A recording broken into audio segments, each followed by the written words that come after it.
This is a brief discussion of the summary of key findings. I've mentioned the summary of key findings before when we've spoken about annotations. And if you've had somebody in the past, like a relative, a brother or a sister or a cousin or a friend who's done a research project before, their summary of key findings might look a little bit different to what I'm advising you to do. But that is because over time we've learned, as I said before, to be a little bit manipulative of the folio, that you're not having to do 16 pages of annotations and then end up with a 25-page folio. So what you'll notice now in the summary of key findings is that we are still asking you to summarise in your own words all the key findings of your research. Now that actually should be changed to not all the key findings, all the key findings of the sources that you were unable to annotate to the same level of detail as those ones that you actually selected to focus on. This part here is probably the important part. Focus on the key findings that you could not present in your annotation examples. Your summary of key findings can be in dot point form. And one thing I should have said at the beginning, the summary of key findings is 1 page of your folio. Its job is to link between your folio and your outcome, because it will summarise all of the things that you need to include in your outcome, as well as the demonstration of how much research you've done. It's sort of like a bibliography, but it's more detailed in terms of the notes, and you don't include every reference because of the ones that you've already annotated in detail in other parts of your folio. You're not going to include them in your summary of key findings. Just remember, for your folio, Henley, we say the minimum number of sources for a folio is 16. And as I've explained before, that is because we have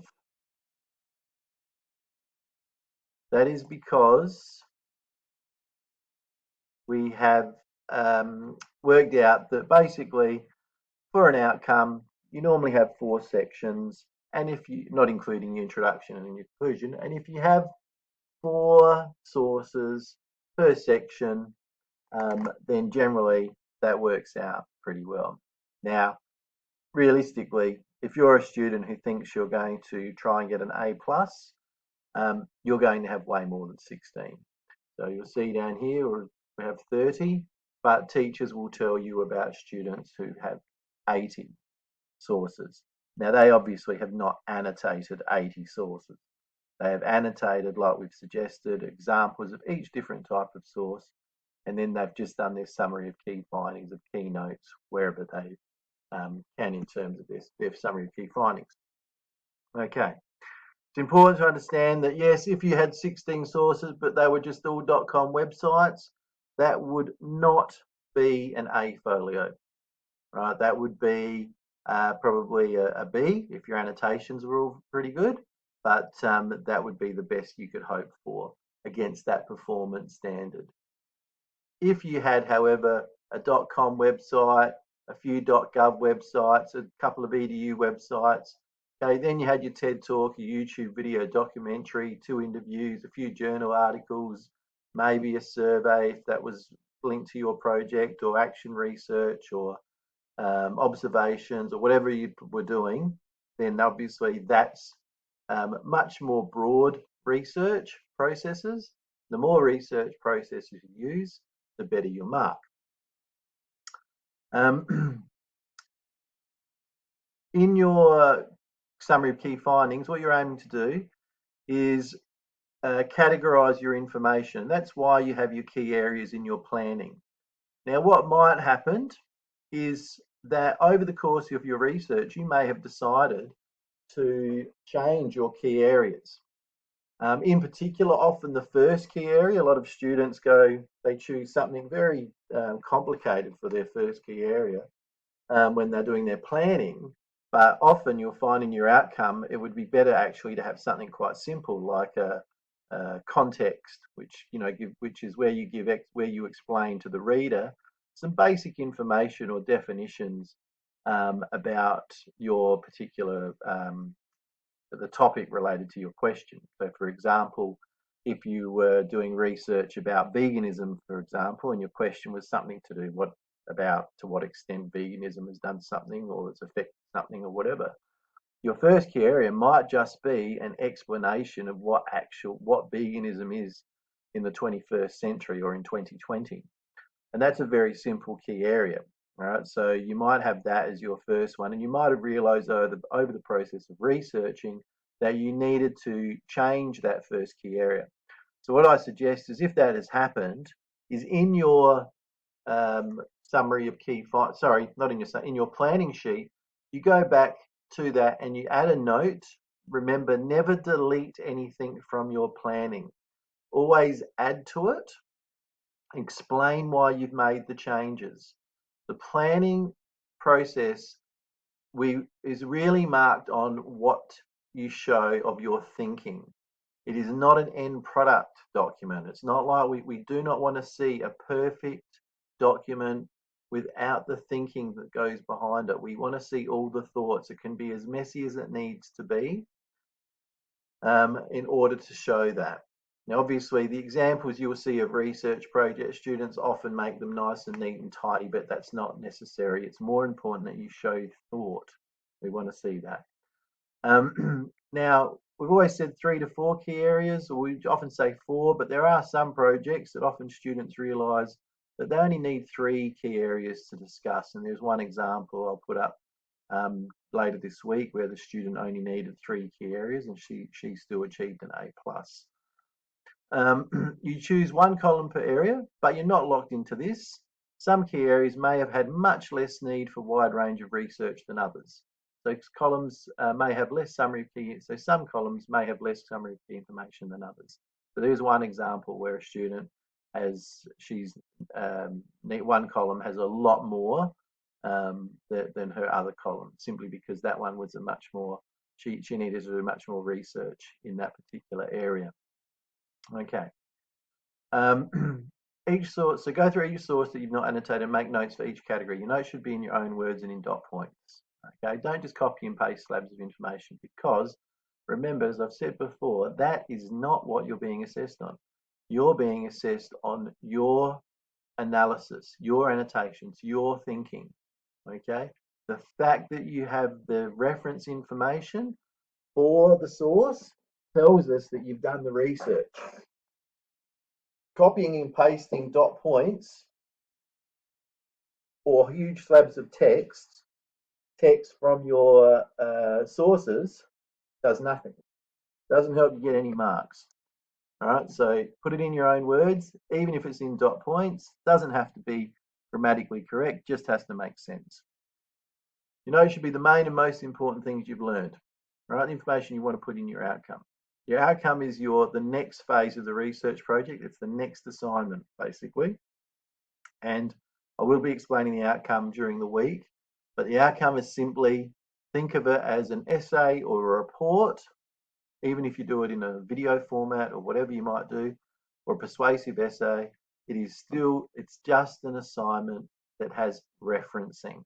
All right, that is the best way to think of it. If you think about it like that, you will do fine. It is not very complicated. It is, in fact, the easiest part of research project.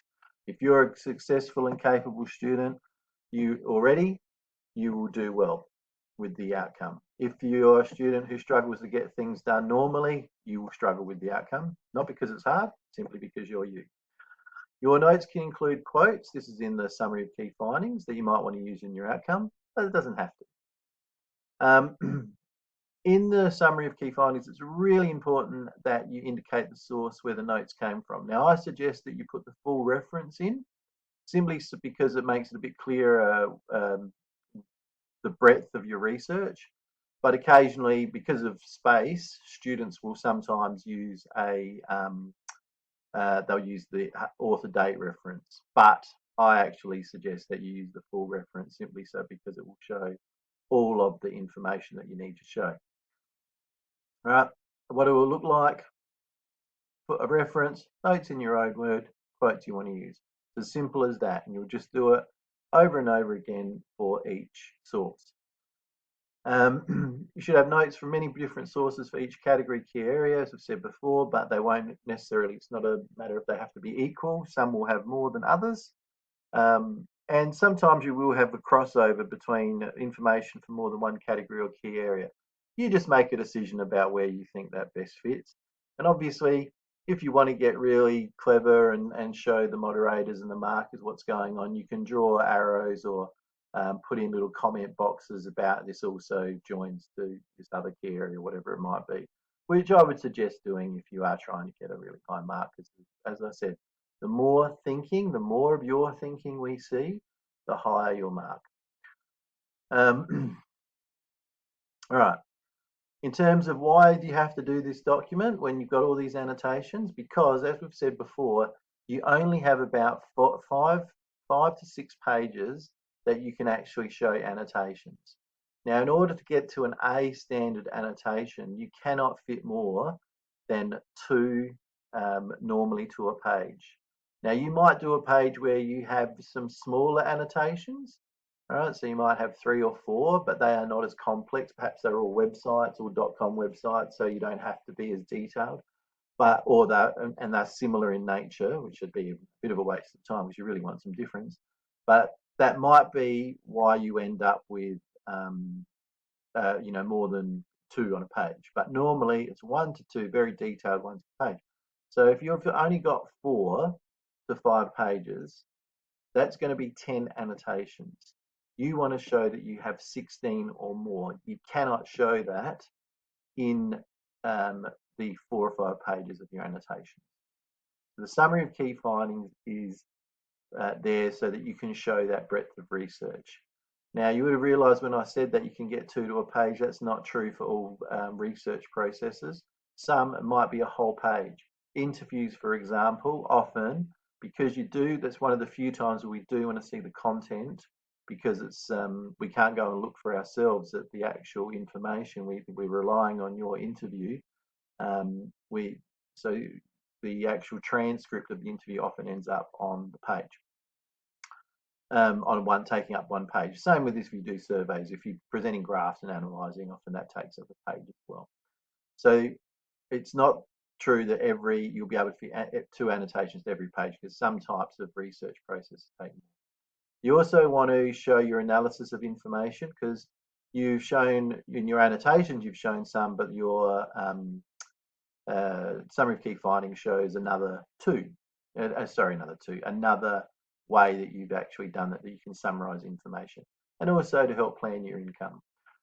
Two quick notes. If you're trying to get an A+ and you're really struggling to fit all this extra information because you don't have 16, you have 30 sources, you'll probably need an A3 sheet. And what you do with the A3 sheet, you fill it out, same as the A4 one, and then when we come later onto the folio, we just reduce it from an A4 to an A3, from an A3 to an A4 page.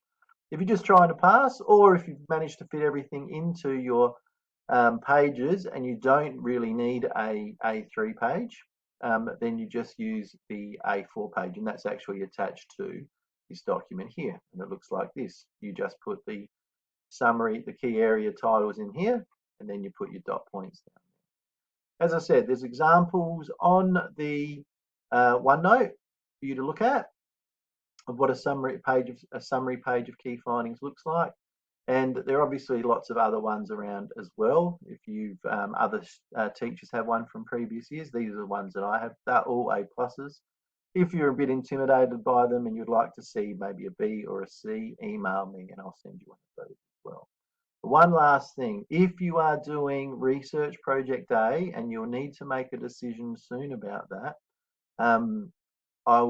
there is a slight difference to your research project, but we'll discuss that when you make that decision. If you have any questions about the summary of key findings, email me.